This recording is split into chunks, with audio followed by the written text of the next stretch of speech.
Hello, everybody. We got ourselves a ball game. Fran, a lot of stuff happened in that first half. Eagles 17, Steelers 13. And I guess my main takeaway is that it probably should be more. It felt like the Eagles, I mean, they really were outplaying them. They're outgaining the Steelers by a lot. But you have those 2 turnovers at the beginning of the game.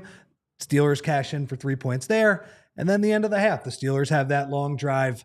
Eagles go 3 and out, bad punt, another field goal for them. Yeah, I mean, look, this was going to be a tough matchup no matter what. I mean, this is a good Pittsburgh Steelers team. Jalen Hurts right now, 12 of 13 for 146 yards, a couple of touchdowns. You mentioned a couple of turnovers. What I would say, without going overboard in terms of the negative, right? I do want to see the film and what the film looks like on a handful of these sacks. I mean, he's been sacked 4 times, I think, already, Jalen Hurts. And I want to see what he's missing down the field, if there's anything that he's missing down the field, or if that was more on the protection, or if there was just nothing there available to him. But, I mean, right now, when the ball is coming out fast, he's clean. I mean, things are looking really well scripted right now from a pass game standpoint. This is the best start that Jalen Hurts has had in any game this season. But on those late developing plays where he holds the ball late, which that's a lot of the stuff we talked about earlier this week on the show, that's when things typically go badly for this pass game. It's been a handful of sacks. So it's been a little bit of both sides of it. But I do think, obviously, right now, it's been a clean start for Jalen Hurts when he's gotten the ball out fast. And on a couple of those sacks, Lane Johnson up against TJ Watt. TJ Watt gets him after Lane Johnson false starts at the end. I agree. So it felt like the Eagles were throwing out of empty pretty easily early on. It was good to see. They get AJ on a couple slants. They get the AJ touchdown, and AJ runs right over to Jalen afterwards, and they do their dance.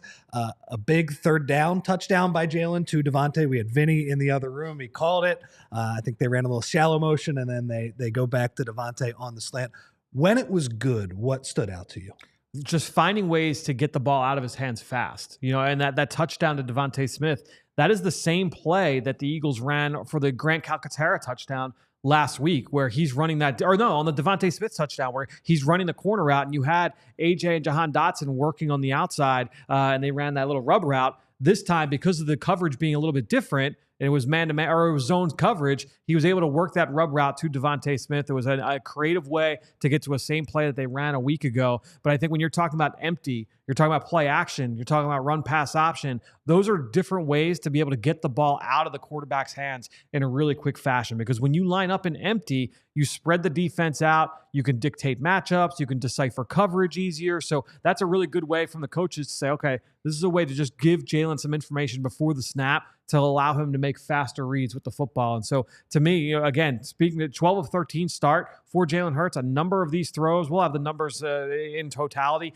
for the postgame show. A lot of those throws, a lot of those passes, those 12 completions, the ball is out quickly. It's not a lot of late developing plays, and that's a good thing here for this Eagles offense. And we should note, Saquon Barkley, he took a pretty hard hit. It was kind of unclear what was going on there, but he goes into the blue medical tent, and he doesn't come back into the game. Although he was on the sidelines, it looked like he was available to come back. There was no injury designation that the Eagles gave us, so hopefully he's okay. But it was a lot of Kenny Gainwell. Kenny Gainwell had a really nice spin move early on, showing some juice. All right, let's go to the other side of the ball, because that also, it feels a little bit frustrating because they start the game absolutely on fire. Like, we thought coming in, this could have been a mismatch. And on the first 5 drives, Fran, 3 and out every time. It's pretty much Russell Wilson on 3rd and 8. Balls are getting deflected. People are getting to the quarterback. And then the last drive, the Steelers, they string some plays together. There is obviously a pretty controversial, I thought, pretty bogus personal foul call on Reed Blankenship.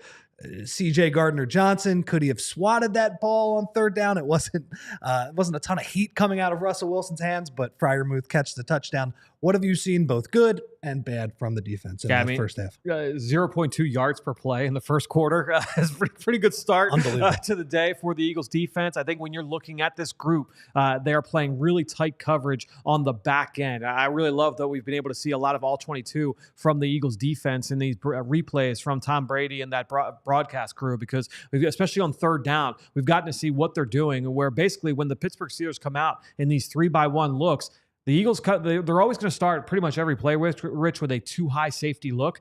That safety opposite of the 3 receiver side is almost always cheating back towards that side. So you're getting numbers back in your advantage that way. And the reason why the Eagles feel comfortable doing that is because they feel comfortable with Darius Slay or with Quinyon Mitchell one-on-one on the outside. In the first rep that we saw, the first third down, it was Mitchell one-on-one. The second time it was with Slay. When you feel like you've got that type of talent advantage on the perimeter, that allows you to roll coverage and try and cloud things up for the quarterback, make things messy for his reads. And I think we saw that early on in this game. Yeah, they came out and they had the 11-play drive that resulted in a touchdown. The Eagles made them earn it. You talk about the personal foul there from Reed Blankenship, some missed opportunities there from the Eagles defense, certainly on the back end of that drive. But overall, it's been a really good start for this defense. And as you had mentioned in your article this week, specifically, I remember Nolan Smith and Josh Sweat, they do have some advantageous matchups. Yes. It feels like on a couple of those sacks, it felt like both of them were getting pressure, and Russell Wilson was kind of looking around and he had nowhere to go. So that is something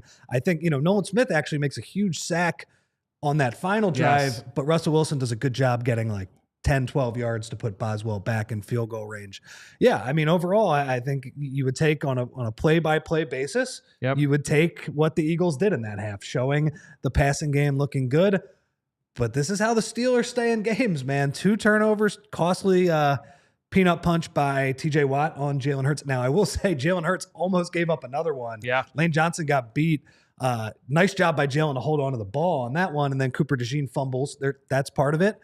They make long field goals. It does feel like a little bit of the Steelers hang around, which has been their MO this year, even if they don't look impressive for long stretches. Yeah, I'm interested to see what the pass game ultimately looks like, if they're going to try and stay the course, find different ways to get the ball out of Jalen Hurts' hands fast. I texted Bo, because Bo is obviously, he's at the stadium, wanted to get his sense from those sacks. Did he see anything downfield that Jalen had potentially missed? And the response from Bo, and we'll hear from Bo in the postgame show, obviously, but Bo said, tough to say live, but Jalen was just started panicking so fast, and some of that was due to the rush and the offensive line as well in some of those instances, that it was tough to say, like, oh yeah, like he missed this guy. It wasn't like last week where A.J. Brown is working on the deep corner route very early on. So excited to see what this pass game looks like here in the second half. You want Jalen Hurts, if you're an Eagles fan, you want Jalen to stay efficient on those quick throws. If the Eagles can stay in rhythm, I mean, Rich, that touchdown drive, that third drive of the game, beautiful. That was the best drive of the year for the Eagles. It was a little bit of everything. You saw AJ on a quick throw. You saw play action. You saw RPOs. You saw the QB run. You had an explosive run from Saquon Barkley, and then it ends with a play action touchdown to AJ Brown. Like, that drive was a thing of beauty. If you get one more of those drives, it feels like it might be just too much for Pittsburgh to overcome. We'll see if they can stay the course there. It would be nice if one of those Russell Wilson floaters ends up in the hands of an Eagles player at some point. No, I'm with you. 17 points in that half. We talked, this is the biggest test that this Eagles offense has faced all year, and they had 2 or 3 excellent drives. So if they can continue that in the second half, avoid the terrible mistakes, avoid the turnovers, already down 2-0 in the turnover battle, I think they have a decent chance to win, but Pittsburgh has made this a closer game. All right. I think that is about it. We will see everybody after the game is over. We have Vinny in the other room. He's getting ready to go. Bo will be coming back from the stadium. Fran will be here, hopefully talking about an Eagles win. So everybody enjoy the second half, and we will talk to you in a few hours. We